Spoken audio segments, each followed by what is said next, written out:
Ladies and gents, our next panel discussion, and we're looking forward. Thanks, Lindi. Again, she will be our facilitator from the informal market, a friend of mine for more than 30 years now. Michele, Thackwray, great to see you again.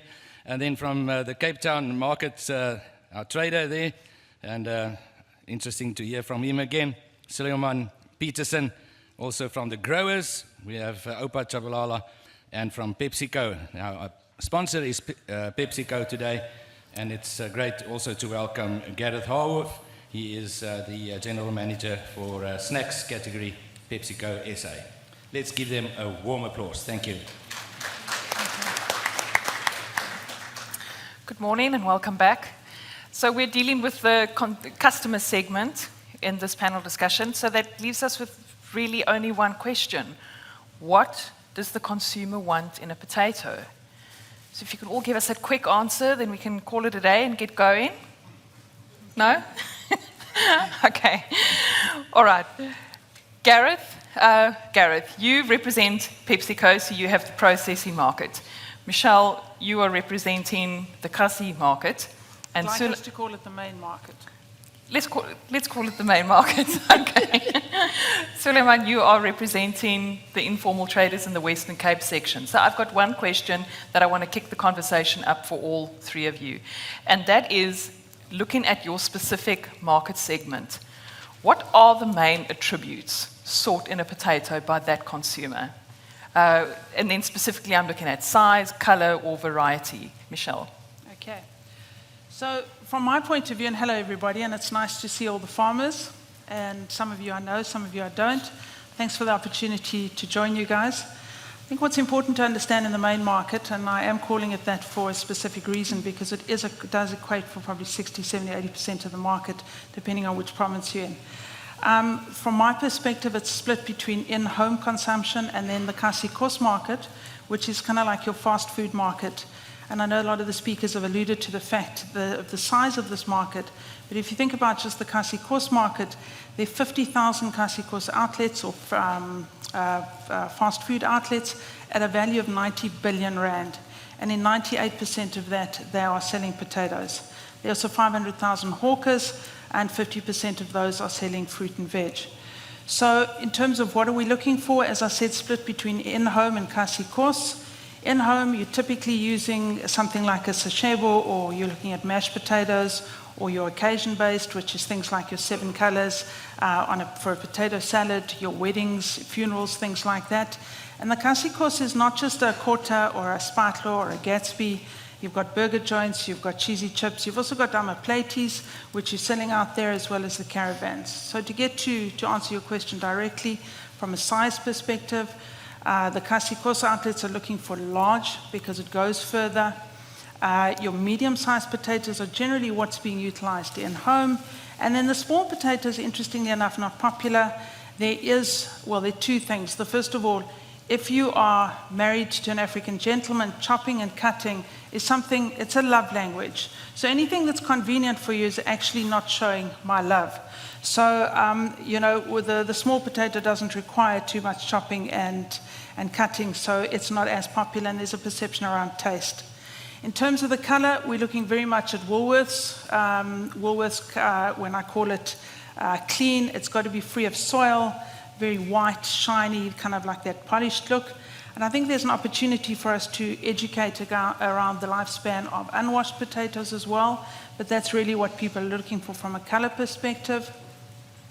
Then variety, loosely broken down into small, medium, and large, as I discussed earlier.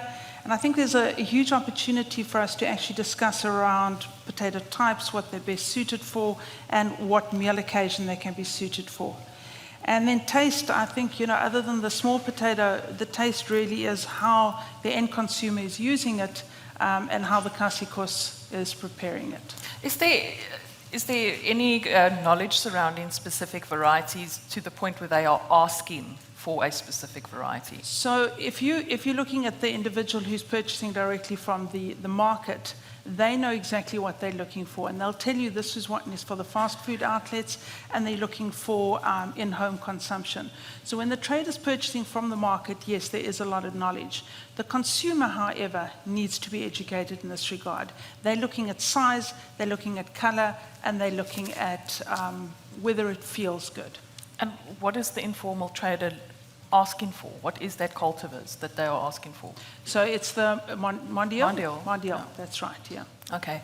Sulaiman, what are the Western Cape informal traders looking for? Big, small, dirty, clean, shiny?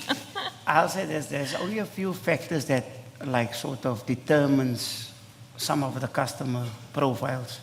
From the Indian community side, it's a more white, clean, soft, firm cooker. That's basically whatever a cultivar, it doesn't matter, as long as it gives that particular specs for them. From the normal colored community, and I'll speak broad-based on they are more into the curry type, meaning the food is all chopped. That doesn't matter how the skin looks like, because it's going to get skin in anyway. So that is basically where we as informal trade thrived on the second and third grade. Because first grade is always with a price. There's always a price attached to it. With the second, there's more negotiating for us to trade out there. It depends on now which variety we are selling and what the demand out there is and the competition looks like. Other than that, people don't really bother with all the other specs. As long as they can get something that is priced and cost effective to them, they don't care how the potato look. And if I may, I want to ask, I asked some of the people already, why don't they grow van der plank potato anymore? It was the most ugliest potato. A lot of burnt and skin, but it was the best slapchuk potato. Yes, it's a lot of skinning to do, but that was the best. But that is my question. But that is what the people are used to out there with the soiled one. Because the soiled one doesn't turn green. It can stay longer. It is cost effective to them. Yes, we know that I'll say the informal sector has been touched with the look of potato now. But the greening process, it can't stay long with them. So the unwashed potato, it is not a demand, but it's a seller, especially in the informal trade, because then we got longevity on the price and the product, because we can keep it. But with the white one, we can't, because we don't have the infrastructure to keep it. So we need to move the stuff as quick as we get it. That is part of the challenge. On the end, the consumer looks at which one presents your product as the farmer the best on the street, and they buy it from the eye, with the eye. As I present it nicely, it sells. Doesn't matter the price. Okay. So that is part of a promotion type of thing that goes in there, and it sells, and we move it, even though it is green, it's starts here, it's blistered, whatever the case may be. But the it sounds potato to me selling, that it comes down to the economics of it. So it needs to be correctly priced, and it needs to last long enough so that you can get the most out of it. Gareth, can you explain to us from a corporate and a processing point of view, what are you looking for in a potato? You know, Lindi, when I grew up, I thought all potatoes wanted to be a Simba chippy. But I've since learned that there's a lot more to it. I'll give away my age if I agree with you. But to answer that question, I'll just have to start with what are end consumers looking for in a fried chip product or crisp. So they're looking very much for flavor, which is kind of out with this. That's our mandate, to try and create exciting flavors and consistency. But in their packet of chips, they're very much looking for consistency in size. So reasonable size and not too many smalls and brokens in that packet. They're looking for a nice color, like a nice yellow fleshy type color. And they're looking for crispness and freshness in that end product. So to be able to deliver that in a crisp, what we need is different from the fresh market, fortunately. So we're looking for high solids in our potatoes. We're looking for good starch maturity in that potato. We're looking for medium round potatoes, which is quite different in the fried processed market to oven chips, for example, where they're looking for more larger oval sizes with a medium to high solid content. So that's quite different in terms of what we're looking for. It sounds to me like it's very specific what you need, and it's understandable considering that it's got a specific product line it goes into. But then does that mean that there's a lot of waste within that process? And how do you as a company then deal with that waste factor for the potatoes that don't fit into that category? There is. So we try and control it as best as possible on the farm. Apart from yields and the normal functions, we try and get varietals which produce as close to that spec as possible. There is a lot of waste, and we can come back to this a little bit later. In processing potatoes, to get 1 kilogram of chips, we need 3 kilograms of potatoes, which is quite different for maize-based products. We can talk a little bit more later on that. But the waste, in terms of waste in factory, as we skin, all that waste goes to, we've got an anaerobic digester at our sander where we produce our own energy from that. And at the other plants, we resell that on as animal feed. Okay. Oupa, I want to hear a bit about the insights that you have gleaned over the years. You've got quite a remarkable story in that you've developed a brand, Jabu Potatoes, and it's got quite a loyal following within the consumer base in KZN and even in the other areas where you produce. From what I understood, you said you guys have got about 100 buckies that pitch up at your farm every day to come and collect potatoes. You must have realized over the years that there are certain things that that those buyers are looking for, and then tweaked it on the production side to make sure that you are feeding directly into that system. Yeah, let me take the opportunity and say good day to everybody in here. And let me just start with this before I answer you. Proverbs 23, verse 18, talks to all of us here. Let's not get tired of doing what is good. At just the right time, we will reap a harvest of blessing if we don't give up. Thank you. Now, let me just answer what I just was saying, yes. What happens is, as Sulaiman just said now,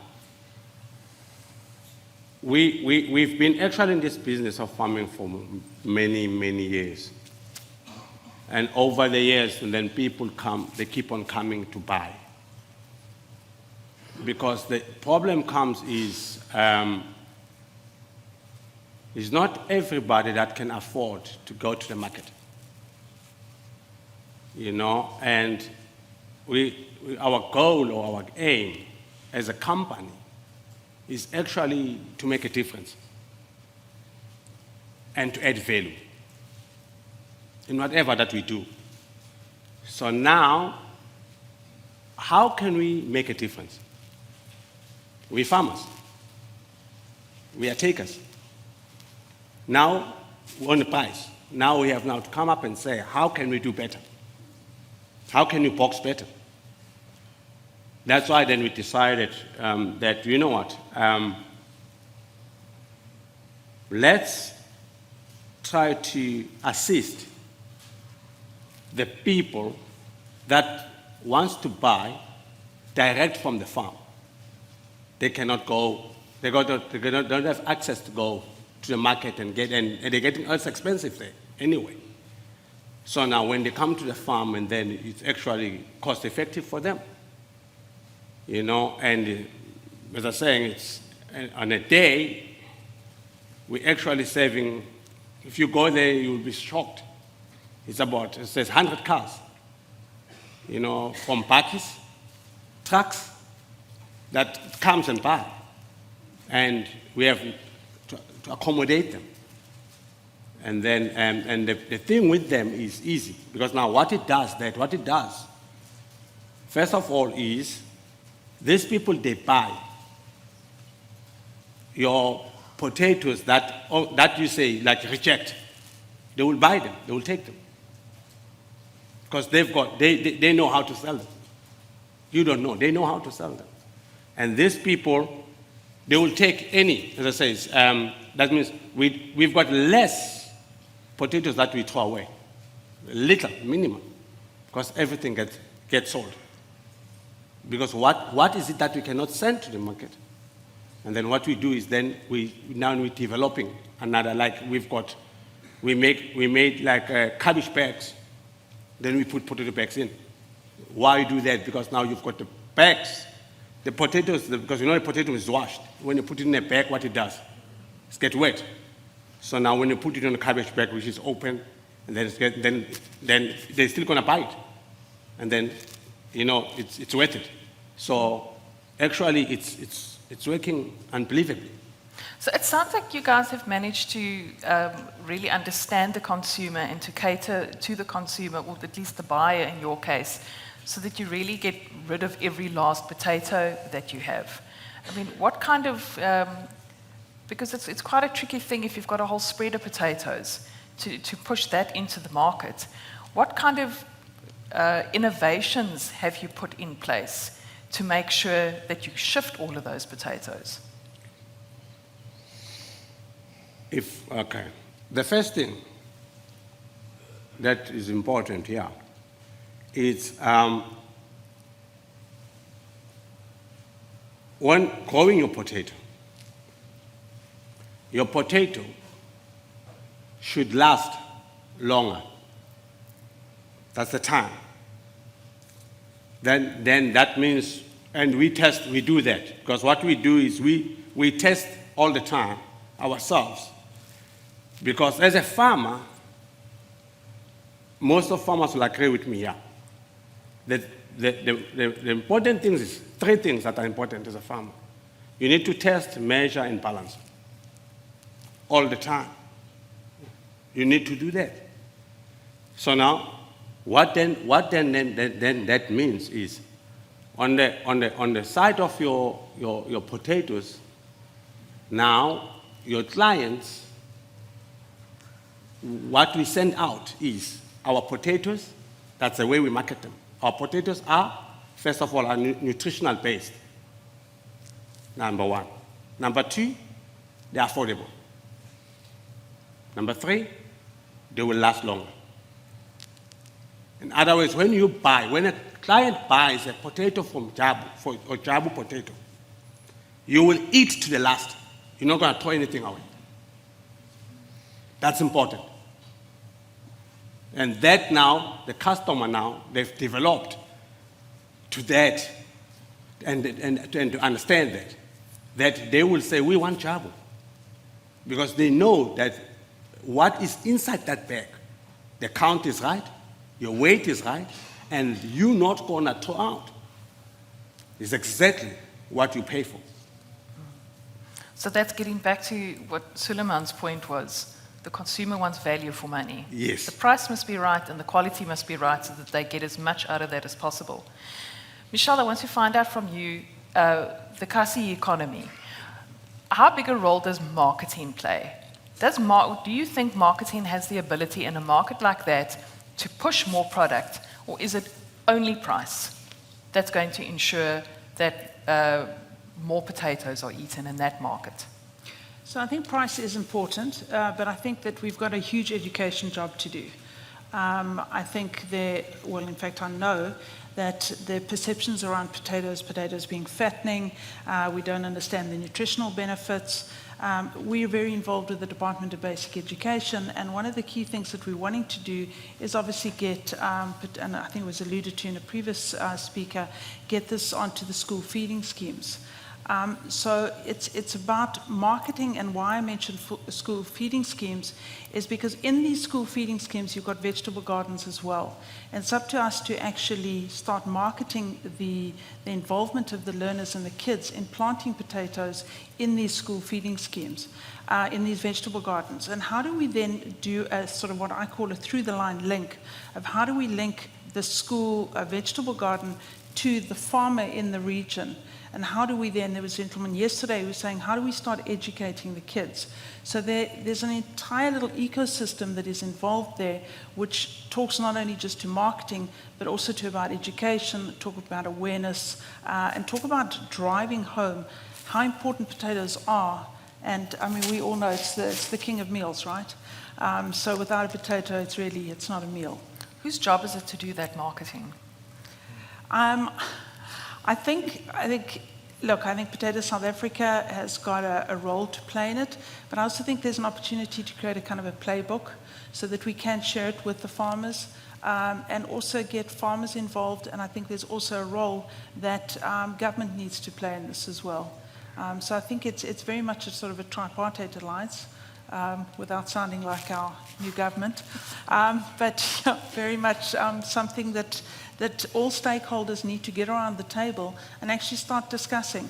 And Sulaiman and I were talking about it earlier on, is, even the informal traders, the main market, need a seat at the table so that they can be understood and add value to the role.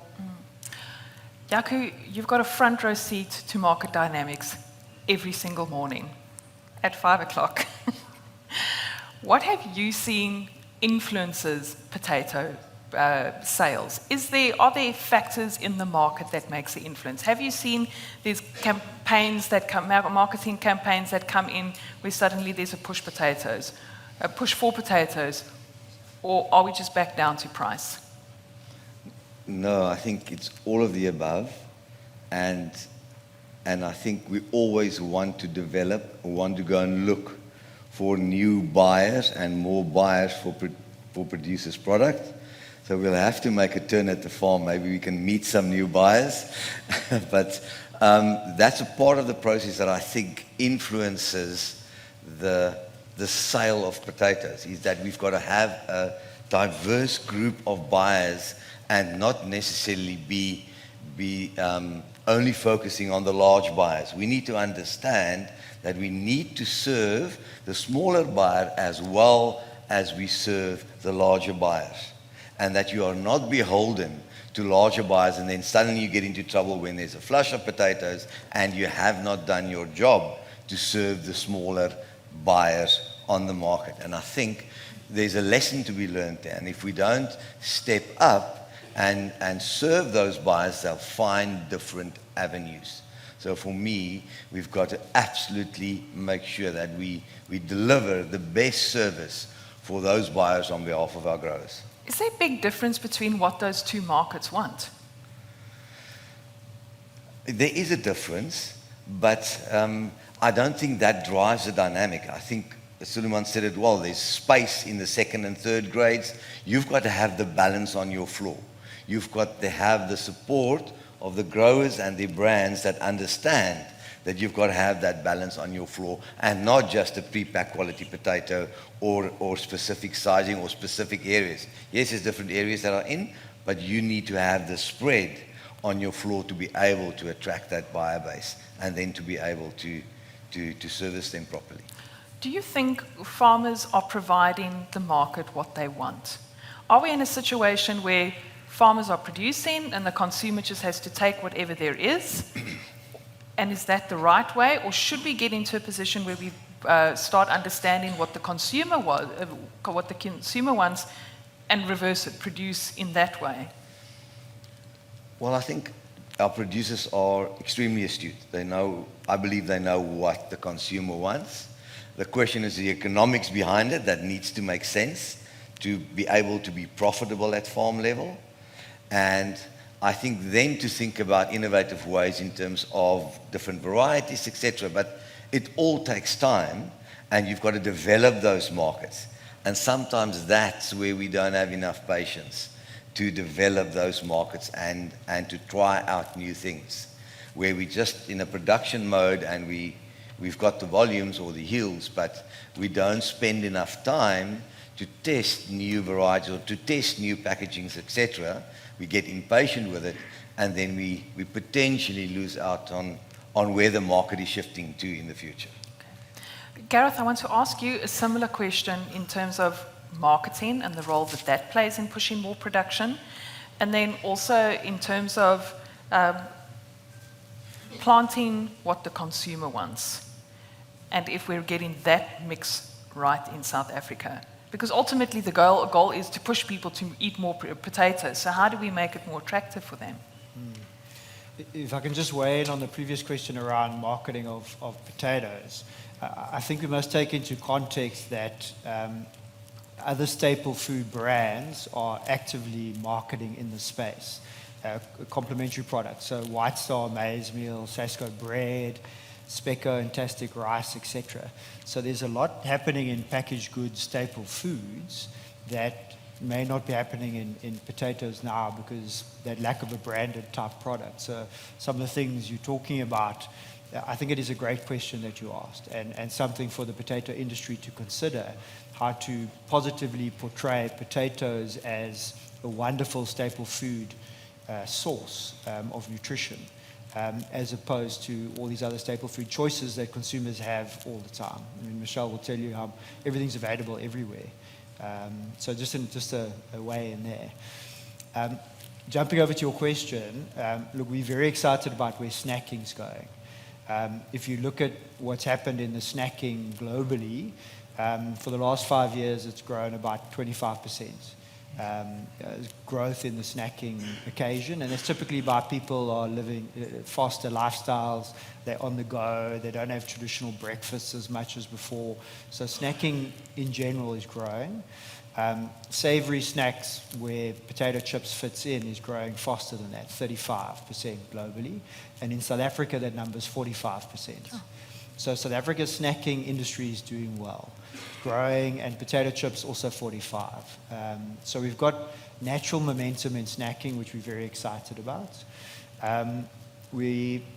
So from our perspective in terms of PepsiCo, we see still a lot of runway.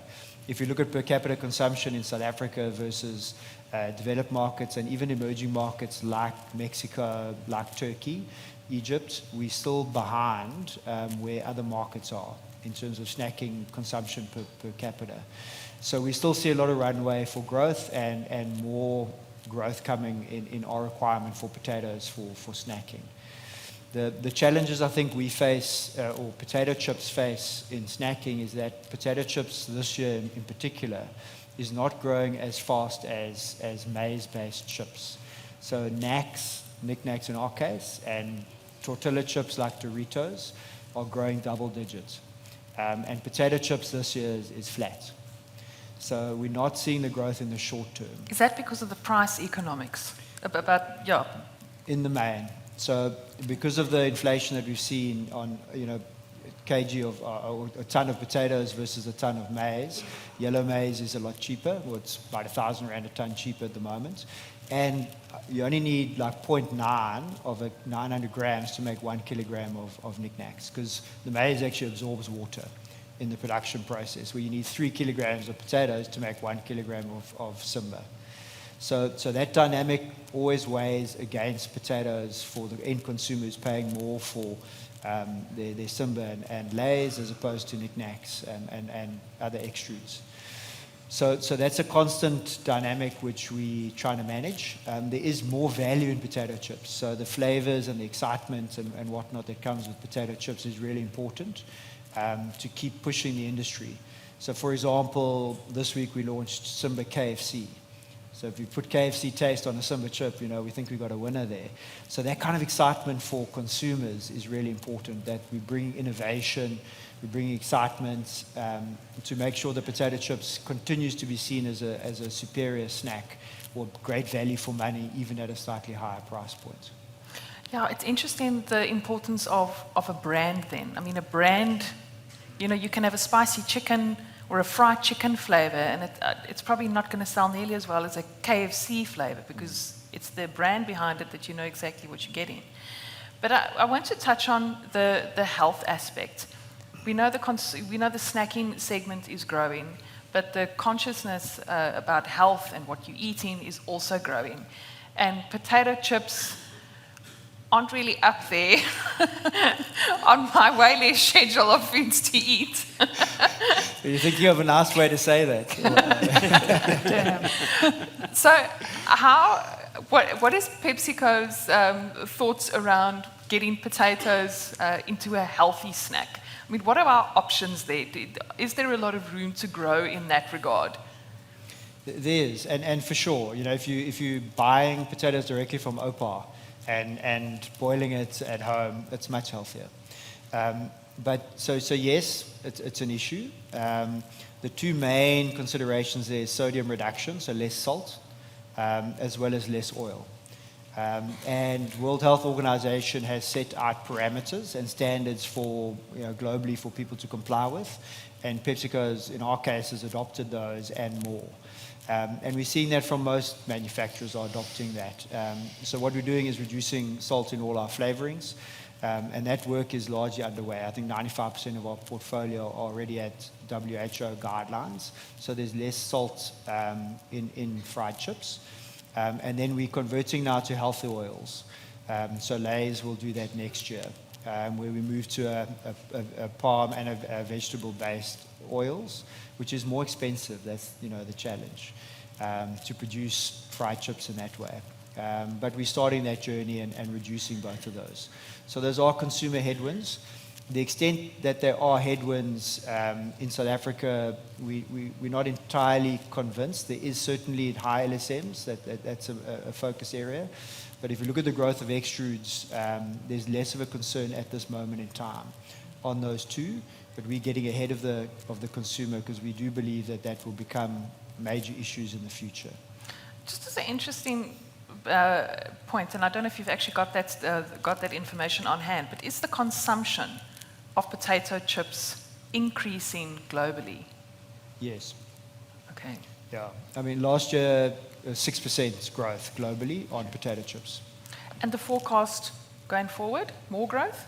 More growth, particularly in South Africa.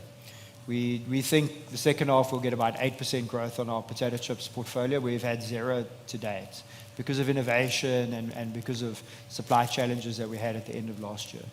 So what is driving that higher demand? Is it the innovation? Is it the extra flavors? Is it the marketing? Combination. Definitely, lifestyles, as mentioned, and on the go. There is a seasonal component where in summertime, end of the year as well, when there's more braai occasion, more social gatherings, you see a spike in PC consumption, as well as some of the excitement we're bringing out and the innovation that's been brought in. Okay. Sulaiman, I want to speak about the dynamics of the market becoming a fast market, a convenient market. In our earlier discussions, we spoke about how the new generation wants convenience. They want something that's quick to prepare, and that potatoes don't always fall into that category. Although, from my memories as a student, I remember there was nothing cheaper and faster than putting a potato in a microwave for 10 minutes and having a spud. But how are you seeing those dynamics play out in the market in which you function? How are informal traders positioning those potatoes as something that can fit into the younger, faster lifestyle? First, I'll say at the backdrop, why do we spend so much of money into something that we're not eating? I mean, it's marketing, it's the potato bag, it's the type of transport. There's a lot of things that adds up in the backdrop that got nothing to do with the actual potato. But then actually to get the potato from one point to another, it's clustered with all these things that have impact into the actual potato to get it eaten by somebody. Now, that is basically a layman's thinking. Why is the potato so expensive? It's a potato. But it is now Mr. A's potato and Mr. B's potato. But Mr. B is advertising better than Mr. A. So I'm going to go to, if I'm talking anything, then I want to ask each and everyone in this room, as a potato farmer, when you go to Pick n Pay, why do you pay 49 Rand for 2 kilos of potato? Your own potato. What happened to that 2 kilos? And that is what a normal consumer looks like. He asked himself that particular questions. And then it is not about affordability. The one that got it, he's going to go, but somebody market that thing in such a way that that is the best thing to eat, but it's a potato. It is a potato. But you're actually buying the marketing and everything that goes with it. That's where your money goes, most of the money. But come back to the point. Potato is a potato. Thank you for the farmers that grows potatoes. Lucky for Oupa, Oupa just sells the potatoes. Doesn't matter how it looks like, what the quality is. We get innovative ways. We can't describe it in a more technical sense how we actually do it, but we get it to that person to eat it. That's the final core of the thing. Now back to the actual questions. People, listen, people just want to eat something that is affordable, period. Potato have positioned itself through to all those present and absent. You made potato one of our main prior nutrition sources. It came over a period of time, legacies, generations. I don't know all the politics that goes with it, but potato is a meal to the poor person. It's a meal. Believe me, it's a meal. With nothing else, it's a meal. Now, back to how do we get it there? How does the customer relate to the potato? Because of all the confidence that was created over generations. Yes, there's a lot of potato that went off the market. News are coming in, but there's a big gap. As Michele said, there's an educational gap that the people don't understand all the logistics that goes with it. And that makes it for us to discuss pricing, promotion, and all of those things. That is for people, they don't want to understand all those things. They want to eat the potato. We need to get back to the basic. The basic is to get the potato to the consumer. What happens in between, as yesterday one of the said, that there's a gap that's going to be redundant in the value chain. And those people, I think those people are manipulating the system. And it makes it hard to actually make that transition or close the gap between the actual farmer and the consumer. And that is where everybody's striving and playing. And it will take us, Michele and whoever, that's getting into the stakeholding position in order to navigate all those ways. Because those things have been strategically put there over some time because of marketing, pricing, packaging, transport, whatever you want to call it. It is all part of the ecosystem. But the guy don't want to understand all those things. He wants to buy the potato and eat it, period. What I'm basically saying, last, this is the consumer at the end that loves your potato. You, as farmers. They love your potato, why? Because they can do so many things with it and satisfy their family's needs as a meal, period. Thank you very much. Thank you, Sulaiman.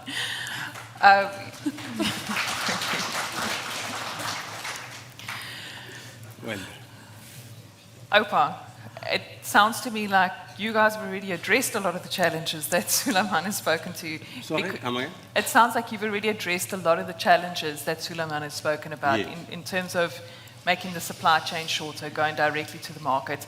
But you have also invested in marketing yourselves. Yes. In terms of the branding you've developed and the colors surrounding your packaging.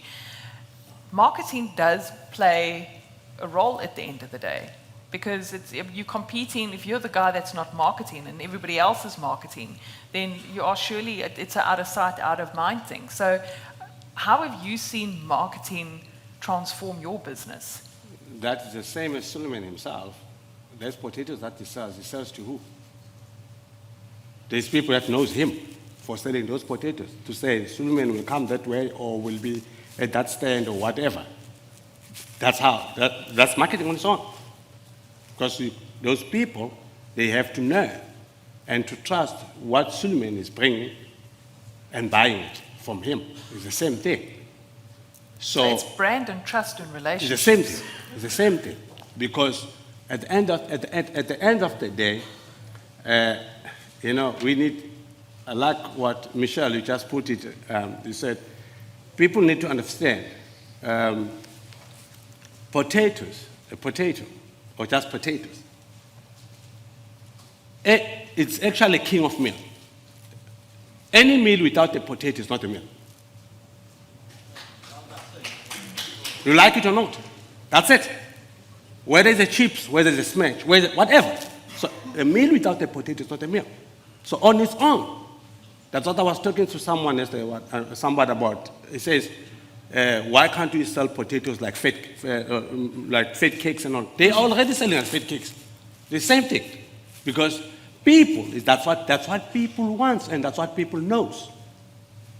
But the main thing here is, the problem that is coming here is a lot of things. First of all of us sitting in here, we're greedy. And we're chasing the money. Rather than let the money chase us by doing the right thing right. Which is, you go now to your Woolworths. The meal that actually is supposed to be the meal that boosts your body is expensive. Nobody can buy it except that can. What's the point? They call it biological, they call it whatever way, in organic, whatever way, but it's expensive. What are you doing? That means the richer will always be richer and always be affording things, the poor will not. That's where, as farmers, we need to remember and go back. Why actually God created us? Why are we in this farming? God put Adam in the garden for a reason. As farmers, we are Adam. We are in the garden. We have to produce. And we need to produce quality, nutritional, affordable meal for the people. And everyone, not only certain people, everyone. So that everybody should benefit. For me, that is the biggest, handsome, we try now to say, let's try to now go allow the hawkers to come direct and buy. And those hawkers themselves, they've created employment. Because when he comes, there's someone that is selling the product that he had, and then he has to pay that someone. So you're creating that at the end of the day. It sounds to me like there's quite a wonderful diversity in the market in South Africa. And I mean, it is thanks to the fresh produce market, thanks to a farmer that goes direct, thanks to a Pepsico that takes it. So the question we're all still grappling with is, how do we get more potatoes onto more plates in South Africa? Whatever channel it is. And Michele, perhaps you can give us some insight as to what is happening in the Kasi. What can be done? What are the opportunities where some potatoes can slot into markets over there? Like Oupa mentioned, the fed cook. Why can't we have potatoes next to the side of the road into a fed cook? Is it something that is a consideration? And I would imagine, especially absorbing smaller baby potatoes, which is a problem in the market. So absolutely, and I mean, if you look at what egg sellers are doing on the side of the road, you've got your boiled eggs, and the guys are walking up and down and selling an individual egg, and you get Aramat Mahala, it's for free, so it's a value add.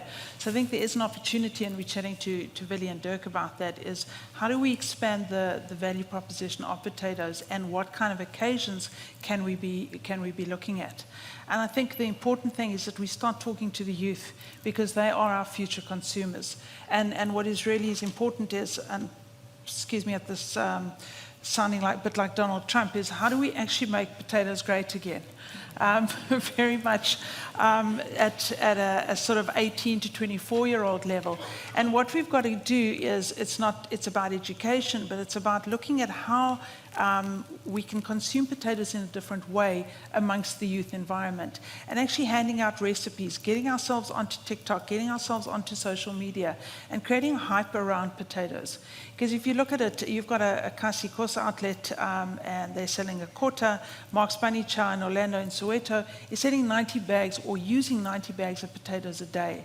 So yes, there are already strategic ways that it's being used from a bulk perspective, but what our job is to do is to go and untap and find those different meal occasions, expand on that, and to Dirk and Billy's point, getting every South African eating one more potato once a week. Jaco, I just want to get back to the inefficiencies in the system between getting the potato from the farm to the consumer's plate. And we've heard a lot this morning about time lags, potatoes getting stuck somewhere in the system, and then the quality becomes an issue. How are you approaching that from RSA's point of view to make sure that the potatoes fit into the exact market segments where they need to, where the waste is reduced, where the efficiencies are increased? Are you seeing issues on the market floor? Are you seeing issues in the transport? Are the issues on farm? Where do we need to start to solve that? I don't know. We heard about the inefficiencies, but I don't know about how clear that effect is.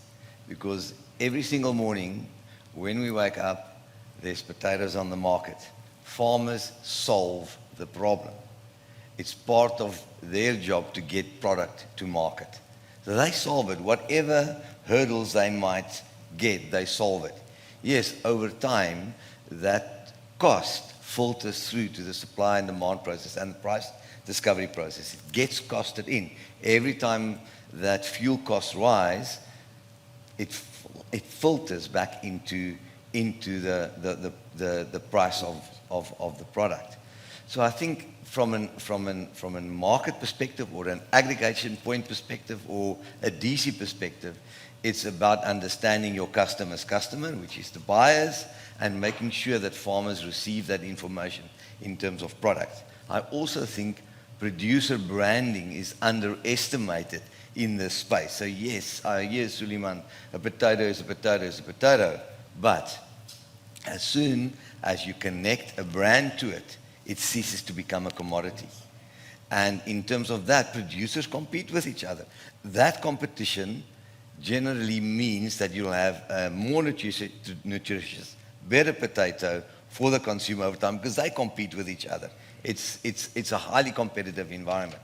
So all of that should filter through to the consumer over time. That where do we play our role within the supply chain to be able to service the customer the best way? And I think sometimes there's this dissonance that information is either not going back to production or it gets stuck somewhere down the channel and we all lose out. Okay. I'm running out of time. I want to touch onto one last aspect that we haven't approached yet. Gareth, I want to find out, in terms of trial and error, you must have seen a lot of trial and error over the years at PepsiCo in terms of what works in the market and what doesn't. But I think what is important is to understand that you have to keep doing those trials to figure out, from a farmer point of view, how should they be approaching the whole process of trial and error and trying to move forward and finding something better, instead of just getting stuck on, well, this worked today, it worked for the last 10 years, so I suppose it's just going to keep working for the next 10 years. Yeah, the first part, we do a lot of consumer research. We're very close to how people eat packets of chips. So, I mean, to the extent, for example, on Lay's, we focus on screen time. People are relaxing, watching TV, eating their Lay's, whether it's UCL, soccer, or movie, whatever. And Simba's all around when people get together, braai or coming to their house and they're sharing and whatever. So we go to quite a lot of detail to understand how people are consuming our product and then building flavors and pack sizes and all sorts of things to cater best for that and grow the market as fast as we can. So I'm not sure what to the extent the potato industry is doing that right now. I would definitely recommend it to understand how people are consuming it. I think there's a great understanding of how people are consuming right now, whether it's making slab chips or whether people are baking it or chopping it or boiling it or whatever. But that information is critical to understand, to translate ultimately back into into what to produce and when to have it available and what sizes so I think it's really important. The one build was, I think the industry can look at what you're competing against as substitutes for fresh potatoes. And if you open it like a boxer broadsheet, for example, you'll see maize, wheat, and rice as a combo, and those are incredibly big sellers, particularly around the week after month end on Grant Week. And that's a staple food that people are consuming. So how the product gets advertised and packaged up at a store level, I think is something that you can add into the thinking of how to package up potatoes for the end shopper. Okay, thank you. Are there any questions before I start with take-home messages? I'm going to start right at the back there first.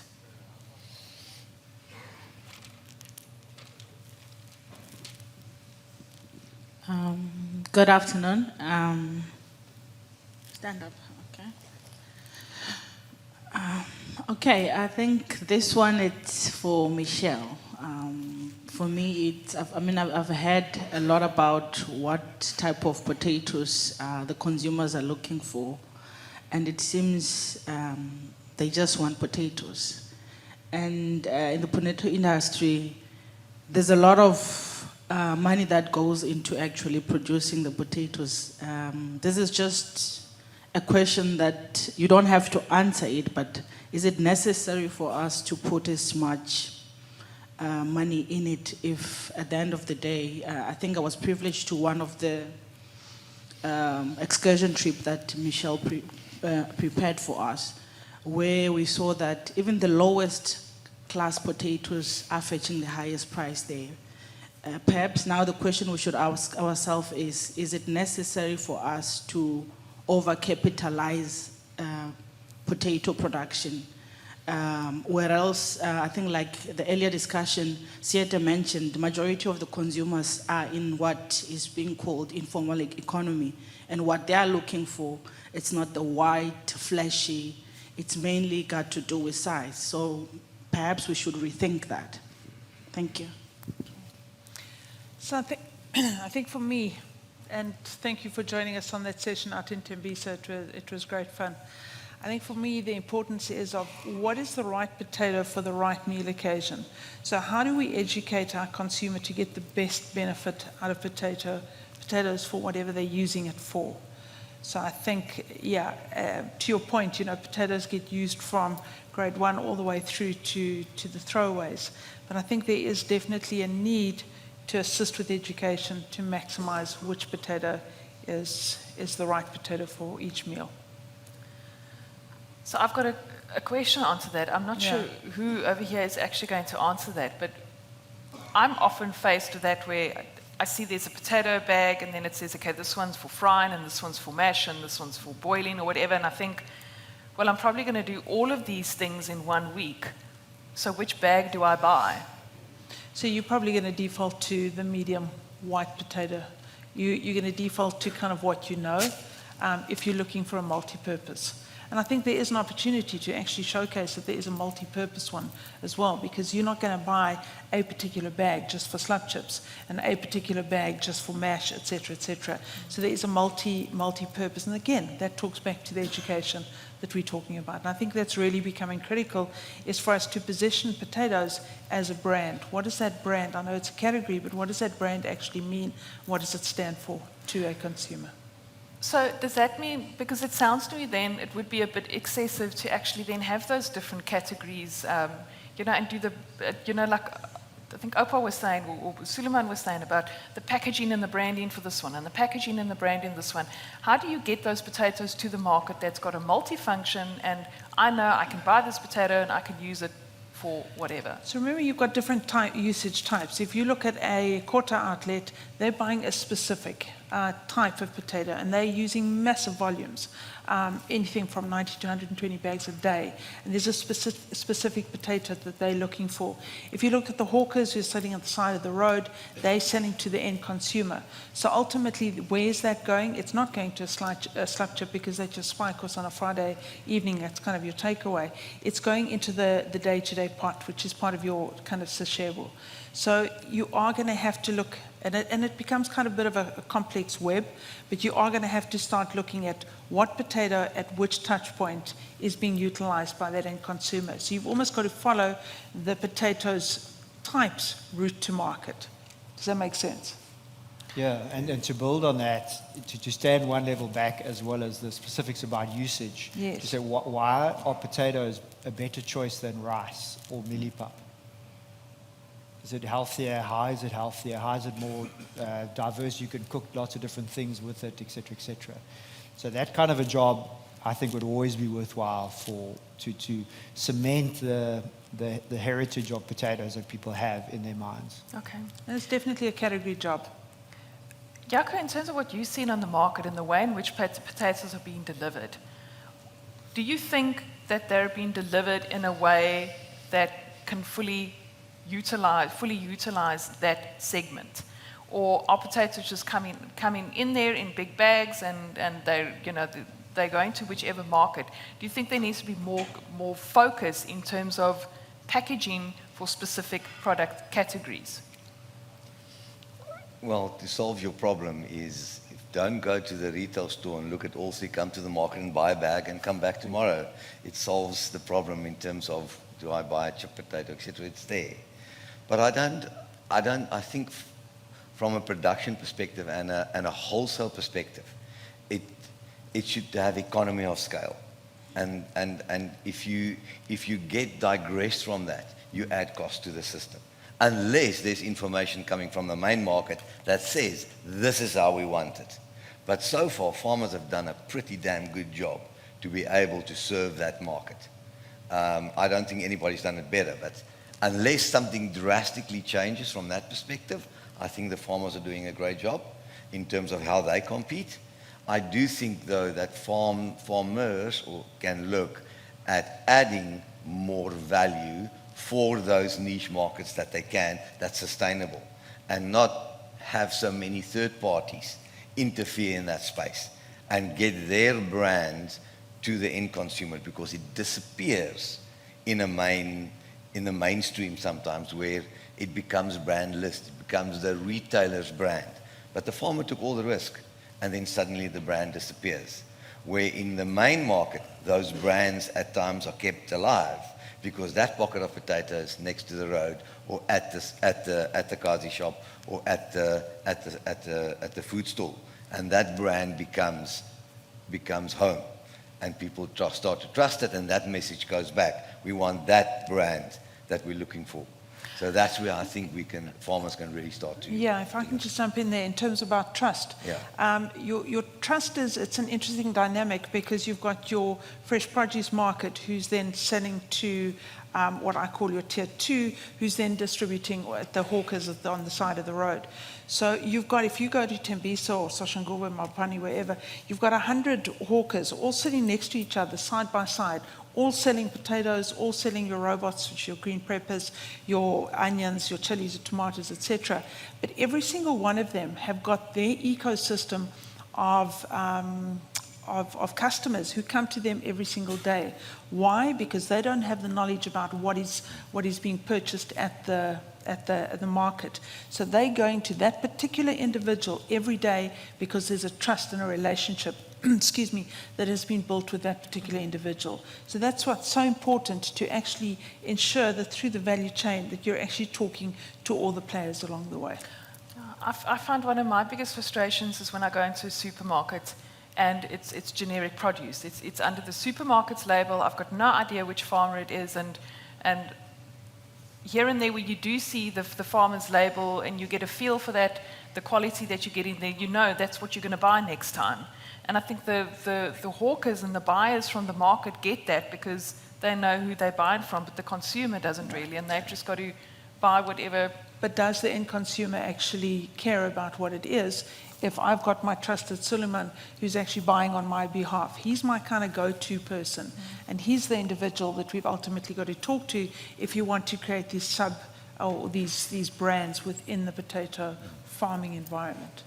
Sisonke being one of them. If I may add, you see, it's a cultural thing, right? I'll say, in the religious environment, we love to cook. Now, these people don't go to the market, even though they cook whole day, hundreds of liters of pots of food. But why do they come to us? If I must add on to the trust factor, we have tested and tried all these farmers' potatoes, and they have put it in their pots, and there was results. It was too hard, it was too glassy, it was too thirst, it cooks away, it ferments in the pot.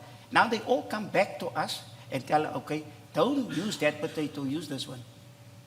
Now they go and test and try that potato. Now it works.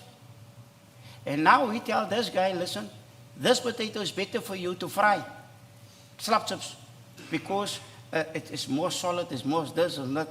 Because we got the information from this person that cooks the soft cook in the food. So it doesn't break, it doesn't have glass, it's not. Now we got that information, we pass it on to that one. But who's getting the whole thing? The informal sector.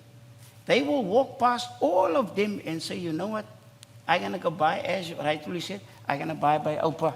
Because Oupa's potato, it is not Pick n Pay, it's not Checkers, it is not the branding, it is now Oupa that have put that farmer's trust into that users.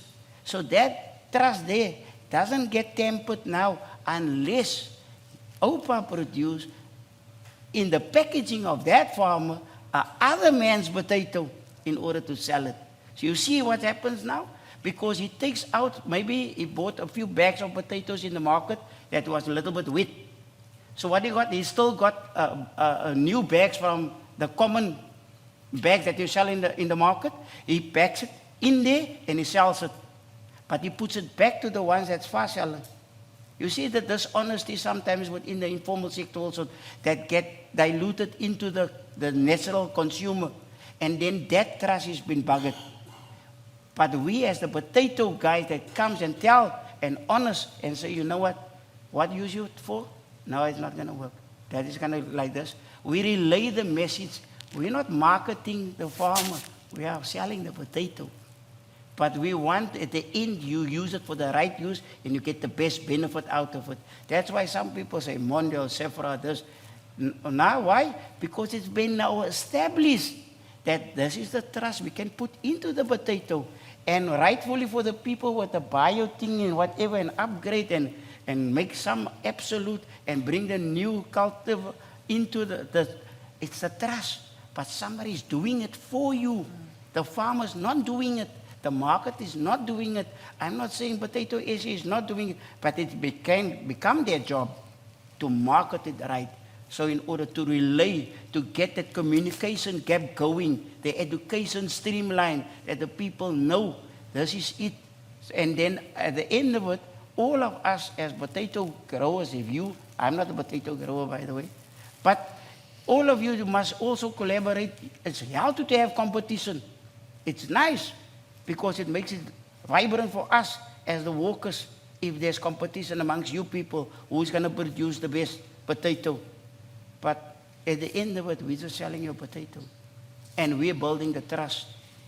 And we close that small gap. So at the end of it, it brings back trust to the market also. They trust your potato when you put it down there. Because we're buying it and we're putting the last mile in for you in order to get to the consumer. But we all need to appreciate one another. And that is where the communication goes lost. It sounds to me we need to get back to a system where there's no more anonymous veg in the market, but Yes. we can actually, the consumer can actually identify what there is so that you can build a relationship with that brand. There were more questions. Henny? So much of the variability and diversity that we discuss is at the latter end of the the pipeline at the moment, is how you prepare it, the size of the potato, whatever. But if you talk about the actual product, the potato, there's very little differentiation. And where I want to get to is, the cultivar and the genetic variability. So we have high solids, for example, but that's a contract and it's a separate thing. What we see on the shelves is basically 2 different cultivars. So my first question is there an appetite and is there a need to increase the diversity of the product that you're bringing to the market with the goal to actually grow the market? So there's lots of biodiversity just for breeding, but as far as I know, South Africa's not doing any breeding, for example. So is there appetite? And then the second thing is, if this is a strategic potential goal, who's responsible for that and when do you start doing it? Because you can't decide today you want a new cultivar with new traits and then, and I mean consumer-focused traits. Thank you. Thanks. Michele, I'm going to ask you to answer. Do you think we have the potatoes that we need to grow consumption? Or do we need a bit more innovation? Do we need potatoes with different characteristics? To be perfectly honest, I think we've got what we need. I think adding potentially more to the mix might just complicate it. I think maybe that's a 5-year plan, but right now in terms of growing consumption, it's about creating different meal occasions as opposed to different variants. Gareth, can I ask you to answer? Because, Pepsico does a lot of product development, and you guys develop your own cultivars as well. Where are you guys headed in terms of cultivars and specific traits that you are looking at to enhance? We are. I don't think my answer can address the question, though, but we do have a global cultivar development program, which is quite well advanced. And we're constantly testing new varietals, but it's very specific to how they perform in frying. Okay. Are there any further questions? Okay. I'm going to ask everybody to please give your key takeaway for the audience. What is the one thing you want everybody to keep in mind in order to increase, that they can do in order to increase potato consumption in South Africa? Can stand on the other side for a I'm going change. to since you asked, Jaco.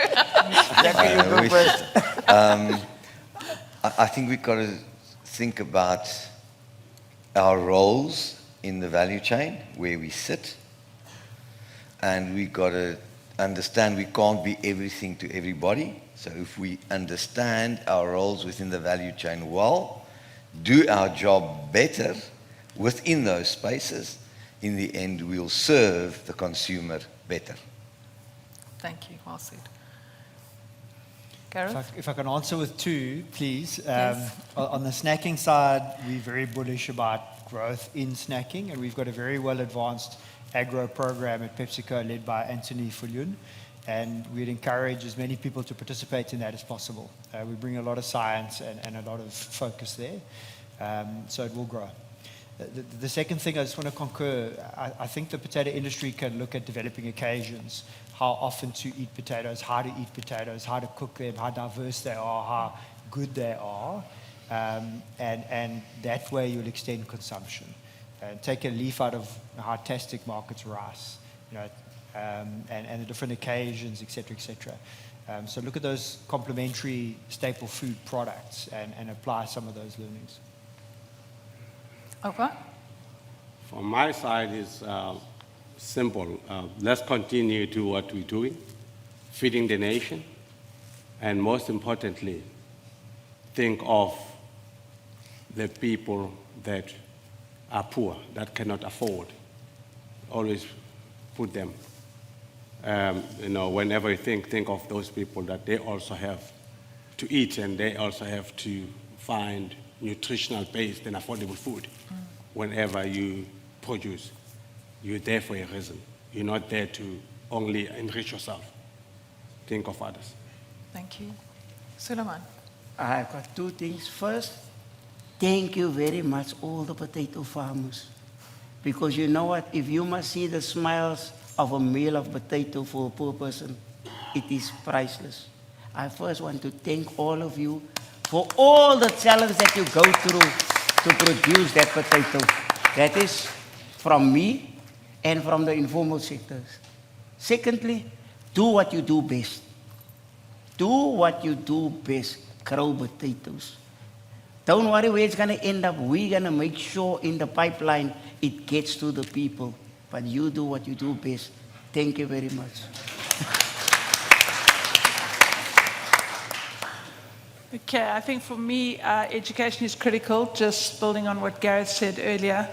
And I also think it's really important that we broaden the ecosystem and start including informal, and I'm not going to use that word, the main market at the table.